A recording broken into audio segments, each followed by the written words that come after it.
네, 고린도후서 10번째 시간입니다. 8장 1절부터 15절까지 내용인데요. 8장 1절부터 9장 15절까지가 큰 한 단락이고 고린도후서의 세 번째 변론의 자리고 바울은 여기서 헌금에 대해서 변론하고 있습니다. 그래서 내용을 살펴보시면 바울이 먼저 헌금을 요청하고 그 헌금을 요청한 것에 따라서 생길 수 있는 문제에 대해서 바울이 변론을 하고 있고요. 두 번째는 헌금을 요청했고 그것을 모금하기 위해서 디도 일행을 바울이 보내는데요. 그 보내는 디도 일행과 관련해서 생길 수 있는 문제들을 변론합니다. 첫 번째와 두 번째가 생길 수 있는 문제에 따라서 변론을 한 것이라면 세 번째는 보다 적극적으로 헌금이 주는 유익에 대해서 변론해서 고린도 교회가 바울이 요청하고 있는 이 헌금을 온전히 수행할 수 있도록 바울을 설득하는 거라고 볼 수 있습니다. 그래서 이 문단은 크게 세 가지로 나눠져 있고요. 오늘 이 시간에는 이 10번째 시간에는 여기 8장 1절부터 15절이요. 바울이 헌금을 요청하는 것과 관련돼서 같이 살펴보도록 하겠습니다. 8장 1절부터 15절은 이렇게 구성되어 있습니다. 처음에 마게도냐 교회를 본을 보여주죠. 마게도냐 교회가 했던 헌금의 본을 통해서 그걸 기반으로 해서 고린도 교회에 헌금을 요청하고 그것에 따라서 필요한 내용들을 변론합니다. 나중에 가시면 목적, 헌금을 왜 해야 되는 거냐, 동기, 왜 헌금 요청의 동기가 뭐냐, 헌금 요청의 효과는 뭐냐, 이런 것들을 쭉 설명해서 오해가 생기지 않도록 바울이 권면하고 있습니다. 자, 내용을 한번 쭉 살펴볼까요? 8장 1절부터 5절까지는 먼저 바울은 본을 보여준 마게도냐 교회를 소개하고 있습니다. 그런데 이 내용으로 좀 들어가기 전에 저희가 크게 몇 가지 배경을 좀 아시면 본문을 보시는 데 도움이 될 것 같은데요. 처음에 예루살렘은 글라우디오 황제 때 발생한 기근 때문에 경제적으로 굉장히 궁핍했습니다. 그러니까 예루살렘 교회가 굉장히 어렵고 힘들었죠. 그래서 바울이 고린도전서 16장에서 헌금을 고린도 교회에 요청을 했습니다. 그래서 그들이 보내준 헌금을 통해서 예루살렘 교회를 돕겠다라고 이야기를 했고요. 사실은 바울은 이 예루살렘 교회를 돕는 걸 통해서 이방 교회와 예루살렘 교회가 하나가 되는, 특별히 하나님께서 이방인과 유대인들을 하나로 만들어서 교회로 만드시는 건데 바로 그러한 하나 되는 교회를 사역을 하기 위해서 헌금을 요청했고 또 헌금을 전달하는 사역을 하려고 했었죠. 근데 사실 고린도 교회가 이 요청에, 바울의 요청에 제대로 부응하지 못했다라고 하는 것을 디도로부터 듣게 됩니다. 그래서 바울은 이 8장에 와서 세 번째로 헌금에 대해서 변론하면서 고린도 교회에 헌금을 요청하는 거죠. 그 헌금을 요청하는 그 첫 번째 자리에 본을 보여준 마게도냐 교회를 이야기를 합니다. 1절과 2절은 먼저 마게도냐 교회에다가 하나님이 주신 은혜, 그리고 그 은혜를 받은 마게도냐 교회가 역으로 하나님의 은혜를 열매로 드러낸 것을 보여줍니다. 바울이 마게도냐 교회들에게라고 이야기를 해서 여기가 어디냐면요.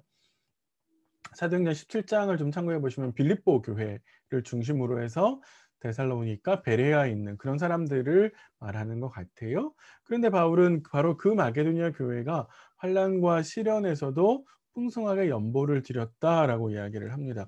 우리가 사실 좀 이해하기 어려운 거는 마게도냐라고 하는 지역의 경제적 상황인데 사실 상대적으로 마게도냐는 부유한 곳이었거든요. 그러니까 돈이 많은 곳이었단 말이에요. 그런데 여기에 있는 성도들이 환난을 겪고 있다, 시련을 겪고 있다. 바울이 이렇게 이야기를 하고 있어서 왜 그렇지라고 생각을 해 보면요. 아마도 신앙을 가지고 있었기 때문에 이 신앙인으로 인해서 로마 정부로부터 배척을 당하고 그래서 경제적으로 궁핍하고 그래서 가난해졌을 가능성이 많습니다. 왜 그렇게 볼 수 있냐면 여기 보시듯이 환난의 많은 시험이라고 하는 말을 바울이 2절에서 하는데 이런 것들이 요런 상황들을 이야기해 주는 것처럼 보입니다. 그런데 그렇게 어렵고 힘듦에도 불구하고 마게도냐 교회가 다른 사람들을 돕는 일에, 특별히 헌금을 통해서 다른 어렵고 힘든 상황에 있는 교회들을 돕는 일에 힘에 지나도록 자원했다라고 바울이 이야기를 합니다. 그들은 환난 가운데 있었지만 기쁜 마음을 가지고 있었고요. 가난했지만 헌금을 하는 데서는 굉장히 풍성했다라고 바울이 이야기를 하죠. 사실 마게도냐 교회가 그렇게 예루살렘 교회를 잘 도울 수 있었던 이유는 뭐냐면 그들이 이미 가난을 경험했기 때문에 어렵고 힘든 상황들을 경험했기 때문에 유대 성도들이 얼마나 힘들고 어려웠을지를 쉽게 공감했을 수 있죠. 그래서 마게도냐 교회는 적극적으로 바울에게 "우리가 예루살렘 교회를 돕겠습니다."라고 먼저 참여를 요청했다라고 이야기를 하죠. 사실 이게 참 중요합니다. 먼저 참여를 바울이 요청한 것이 아니라 마게도냐 교회가 먼저 자신을 참여를 요청했고, 그래서 자신이 가지고 있는 재물을 나누죠. 그 재물을 나누는 일은 곧 사실은 하나님께 헌금을 하는 것인데, 겉으로는 그렇지만 실제로 그 헌금이 상징하는 바는 헌금을 드리는 사람의 삶이죠. 마음이고, 그래서 그의 모든 것을 다 하나님께 드리는 거죠. 그런 의미에서 마게도냐 교회가 본을 보였다라고 이제 볼 수 있는 겁니다. 중요한 거는 1절부터 5절의 이 마게도냐 교회의 본에 대해서 바울이 설명을 하는데요. 사실은 마게도냐 교회를 예로 든 이유가 마게도냐 교회는 고린도 교회가 이걸 먼저 시작했기 때문에 그것에 자극을 받아서 마게도냐 교회가 헌금 사역을 했었거든요.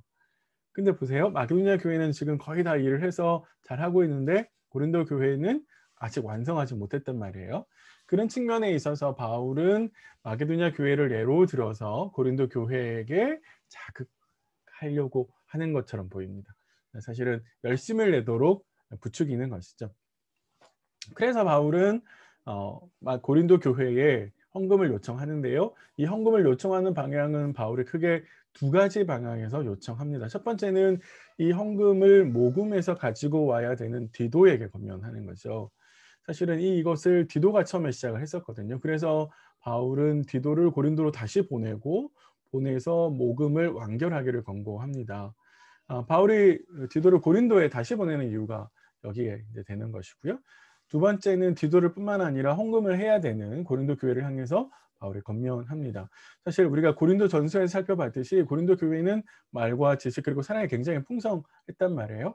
바울은 그런 것뿐만 아니라 교회를 향한, 특별히 예루살렘 교회를 향한 헌금에도 풍부할 것을 요청합니다. 하나님 주신 은혜가 다시 겉으로 드러나는 은혜가 될 수 있도록 고린도 교회에 이렇게 권면하는 것이죠. 진짜로 하나님의 은혜가 주어졌다면, 하나님의 은혜를 받았다면 그 받은 은혜는 다른 사람들을 섬기는 은혜로 다시 드러나야 된다라고 바울이 요청을 하는 겁니다.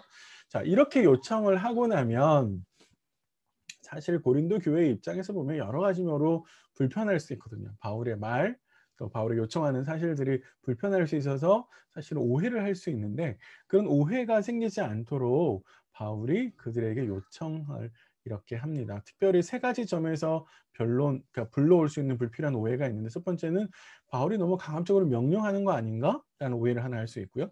두 번째는 이거 바울 편에서 자꾸 이렇게 우리에게 지시하는 거 아닌가?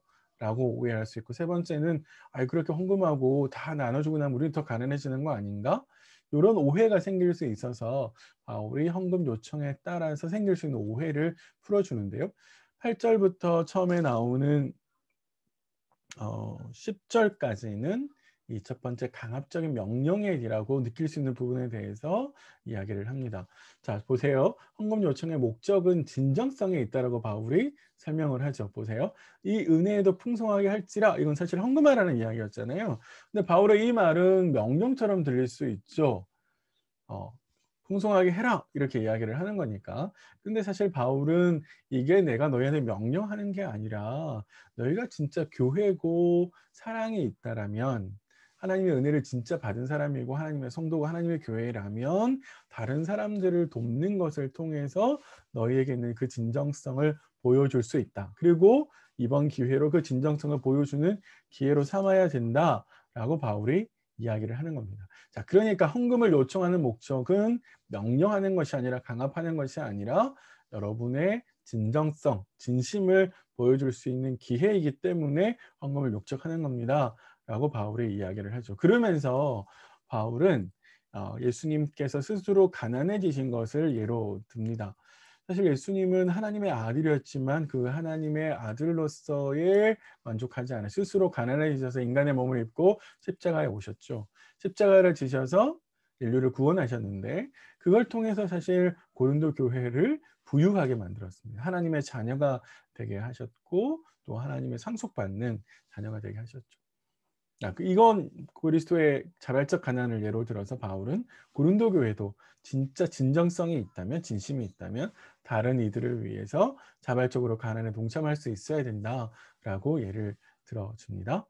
자, 이게 첫 번째 오해에 대해서 변론한 거고, 두 번째는 자꾸 바울 편에서 계속 바울이 억지로 자원을 해야 되는데 자원이 아니라 바울 편에서 계속 이렇게 지시하는 건 옳지 않지 않은가?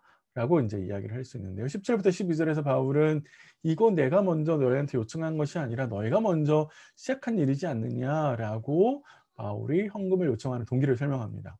자, 그래서 1년 전에 행하기를 먼저 시작할 뿐 아니라 라고 말을 하죠. 이거는 고린도 교회가 먼저 시작한 일이라는 것이고 여러분들이 시작한 일이니까 이제 마무리를 지으십시오 라고 바울의 이야기를 하는 겁니다. 자, 그리고 사실 바울이 먼저 지시한 것이 아니라 고린도 교회가 먼저 했고 또 고린도 교회가 더 원하기도 했다라는 거죠. 그때 마음이 있었다는 겁니다. 근데 지금은 마음이 없을 수도 있죠. 자, 그러니까 사실 바울은 중요한 거는 마음이라는 거죠. 내 안에 진심으로 그들을 돕고자 하는 마음이 있느냐라고 하는 것을 바울이 이야기를 하고, 그래서 억지로 하는 것이라면 의미가 없다.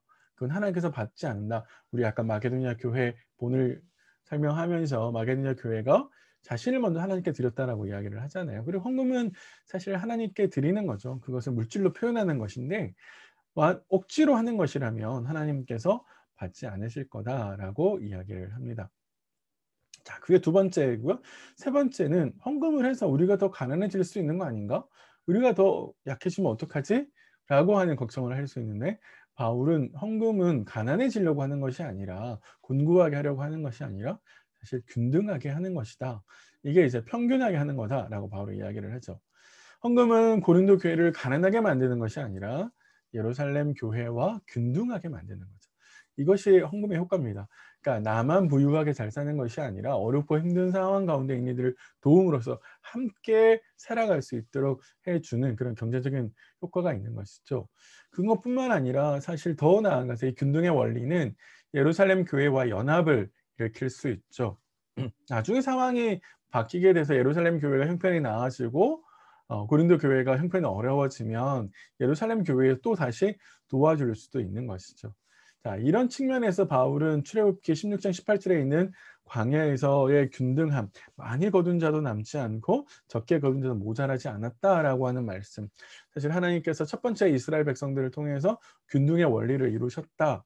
그러니까 새 언약의 백성들도 이 균등의 원리를 실현해야 된다라고 하는 것을 근거로 삼아서 고린도 교회에다가 헌금을 요청하고 있습니다.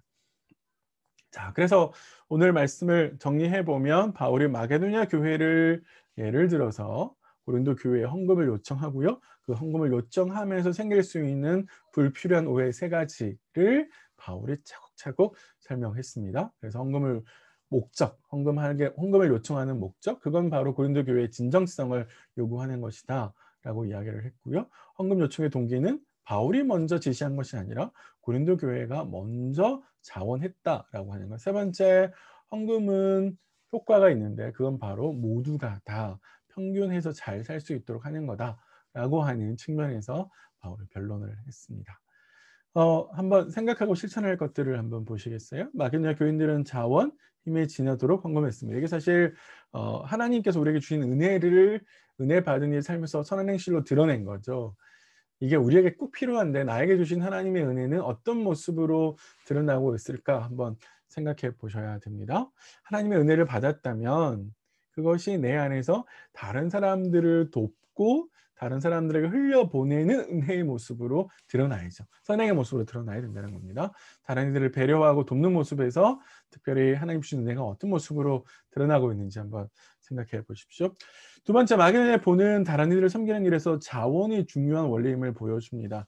자원한다는 거예요. 누군가의 강요에 못 이겨서 마지못해서 하는 것은 성님의 모습에 어울리지 않습니다. 공동체를 섬기는 나의 모습에 대해서 좀 점검을 해 보십시오. 시켜서 억지로 뭐 어쩔 수가 없어서 이렇게 하는 건 옳지 않다는 거예요. 기쁜 마음으로, 자원함으로 내가 섬기고 있는지 한번 생각해 보셨으면 좋겠습니다. 예, 세 번째는요. 예루살렘 교회가 기근으로 매우 힘든 상황에 모여 있었는데 사실 마게도냐와 고린도 교회의 헌금은 그들에게 사랑이 있다라고 하는 것을, 진실하다고 하는 것을 증명하는 계기가 됐죠. 주변에 도와야 될 이웃들이 없을까 한번 생각해 보십시오. 특별히 요즘 같은 시대는 참 어렵잖아요. 코로나 때문에 우리가 굉장히 어렵고 힘든 상황 가운데 있는데 주변을 좀 돌아보시면서 그리스도 사랑을 흘려보내야 되는 사람들 없는지 좀 돌아보셨으면 좋겠습니다. 자, 네 번째는 고린도 교회가 헌금을 선한 동기로 시작했다가 멈췄죠. 그런데 우리 안에도 이렇게 선한 동기로 시작했다가 힘에 부쳐서 어려워서 여러 가지 핑계로 못하는 일들이 있을 수 있는데요. 그런 것들을 한번 생각해 보시고 다시 시작함으로써 아름답게 마무리를 좀 지어 보셨으면 좋겠습니다. 예, 두 가지만 더 생각해 볼게요. 헌금의 원리는 균등하게 하는 데 있습니다. 공동체 안에 한번 보세요. 내가 부족한 부분을 메워야 될 부분들이 있을 수 있습니다. 누군가 가난해, 힘들어서, 힘겨워서 씨름하는 그런 분들이 계실 수 있죠. 그러니까 내가 헌금할 때는 공동체의 상황을 잘 헤아리고 살펴야 되죠. 나의 상황과 형편만을 살피는 것이 아니라 공동체의 상황과 형편도 잘 고려해야 됩니다. 내가 헌금할 때 그런 상황과 형편을 잘 고려하고 있는지 한번 생각해 보시면 좋을 것 같고요. 여섯 번째는 한국 교회는 참 여러 가지 헌금의 종류와 방식이 많죠. 근데 이러한 것들이 과연 바울이 우리에게 가르치고 있는 자원의 원리, 또 기쁜 마음으로 하는 것지는 한번 생각해 볼 필요가 있습니다.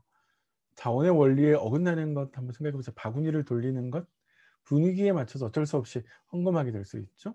봉투에 기명하는 것, 누군가 내가 헌금하는 걸 보게 되는 거잖아요. 물론 이게 투명성을 위해서 필요하다라고 생각할 수 있는데 이거 한 번 더 좀 생각해 보시면 좋을 것 같고요. 각종 명목으로 헌금 봉투를 만드는 것, 이것도 자원의 원리에서 어긋나는 아닐까요? 그런 점에 있어서 우리가 헌금하고 있는 방식, 이런 것들이 바울이 가르치고 있는 헌금의 원리와 얼마나 부합하는지 한번 생각해 보셨으면 좋겠습니다. 오늘은 특별히 바울의 고린도 교회를 향해서 헌금하는 것과 관련해서 요청하는 말씀을 살펴보았는데요. 오늘도 이 말씀을 곰곰이 내 안에서 살펴보시면서 하나님의 말씀이 우리에게 가르쳐주는 원리가 되살아날 수 있도록 기도하시면서 가셨으면 좋겠습니다. 네, 11번째 시간에서 다시 찾아뵙겠습니다.